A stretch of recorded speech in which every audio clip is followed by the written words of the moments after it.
So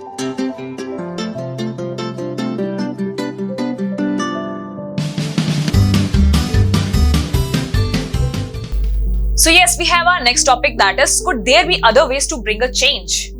अभी तक तो हमने पढ़ा है रिवर्सिबल चेंजेस होते हैं, इरिवर्सिबल चेंजेस होते हैं, तो here they are asking कि क्या और कोई तरीका है जिससे हम चेंज लेके आ सकते हैं या कुछ नया बना सकते हैं, या somehow we can change some shapes या any other thing.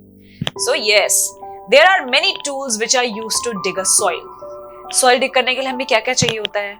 आयरन के बहुत सारे डिगिंग के लिए हम खुरपी भी जिसे बोलते हैं हिंदी में, सो हम वो भी यूज करते हैं, बट उसका क्या होता है कि उसका जो डिगिंग पार्ट होता है it is made up of metal, iron का बना होता है, एंड जो होल्डिंग पार्ट होता है जिसे हम होल्ड करते हैं it is made up of wood, है ना. So one of them is iron blade fix to the wooden handle. तो आयरन ब्लेड है जो एक वुडन हैंडल पे फिक्स्ड रहती है. So iron blades have rings in which wooden handle is fixed. तो क्या होता है कि आयरन ब्लेड के पीछे कुछ न कुछ होल्डर्स होते हैं, वो रिंग शेप के भी हो सकते हैं या फ्लैट शेप के भी हो सकते हैं, जैसा हमारे नीड है, व्हाटएवर नीड वी हैव. सो उसके पीछे कोई भी या तो रिंग हो सकता है आयरन का. सो उसमें क्या होता है, जो वुडन हैंडल है वो फिक्स्ड रहता है. And next we have the ring of iron blade is generally smaller than the wooden handle. तो वुडन हैंडल के कंपैरिजन में जो आयरन ब्लेड के अंदर जो रिंग होती है या फ्लैट सरफेस होता है वो थोड़ा छोटा होता है. सो अब हम उसे फिट कैसे करें?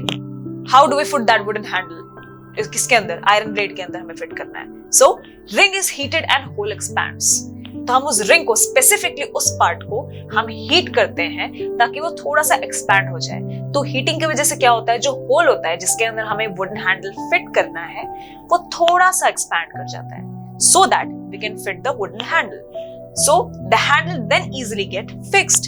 अब हम क्या कर सकते हैं, क्योंकि होल एक्सपैंड हो गया तो हम वुडन हैंडल इजीली फिट कर सकते हैं उसके अंदर, राइट और not? So when ring cools down, it fits in the handle tightly. तो जब कूल डाउन हो जाता है तो क्या होता है, पहले तो एक्सपैंड हो गया था होल, now it compresses. वो कंप्रेस होके अपने ओरिजिनल शेप में आ जाता है, जिसकी वजह से जो वुडन हैंडल है वो टाइट हो जाता है ना. आप होल्ड करके देखना, वो बहुत टाइट आपको फील होएगा. क्यों? क्योंकि उसको उस तरीके से फिट किया है.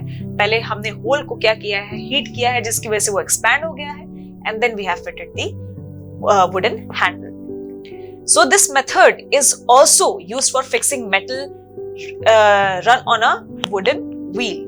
हम उसे क्या कर सकते हैं, वुडन व्हील पे इस तरीके से लगा सकते हैं. तो आप देख रहे होंगे कि ये बीच में मेटल लगे हुए हैं. ऑल्सो ये व्हील के ऊपर जो है सर्कुलर फॉर्म में मेटल फिट किया हुआ है. तो ये कैसे फिट हुआ है कि हमने जो ये मेटल व्हील थी हमने इसको पहले ही हीट किया है, जिसकी वजह से वो थोड़ा एक्सपैंड हो गया है, and then we have fitted the wooden wheel in it. So this is how it is made. So ये तो रहा एक एग्जांपल. नेक्स्ट एग्जांपल हमारे पास है the water changes into its vapour. As we know, water क्या करता है, अपने वेपर फॉर्म में आ जाता है, भाप बन जाता है पानी का, अगर हम उसे कई देर तक बॉईल करें, हीट करें. So, when cooled water vapor changes into liquid, जब हम उसको कूल कर देते हैं, वाटर को हम कूल रख देते हैं थोड़ी देर, तो वो लिक्विड में चेंज हो जाता है. हमने कंडेंसेशन पढ़ा था या नहीं पिछले चैप्टर में, कि जो वेपर निकल रहा था हमने उसको एक प्लेट वहां पे रख दी थी जहां से वाटर वेपर आ रहा था, and then we put some ice on the plate, तो उसकी वजह से कंडेंसेशन हो गई थी. सो जब हम ऐसे कूल कर देंगे तो वाटर वेपर कैसा हो जाएगा, लिक्विड में चेंज हो जाएगा. So the question here we have is it possible to change this water into ice? तो अब जो वाटर वेपर से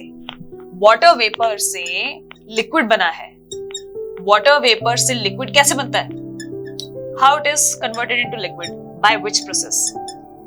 by the process of condensation. Condensation से कन्वर्ट होता है. तो अब ये क्वेश्चन पूछ रहे हैं कि आप इस लिक्विड को क्या सॉलिड में चेंज कर सकते हैं? Can it be changed to solid? तो आप इसको फ्रीजर में रख दो या लो टेम्परेचर में रख दो, तो obviously it will get converted into solid, that is ice form. So the answer is yes. इसका आंसर क्या है? Yes, it can be converted into solid.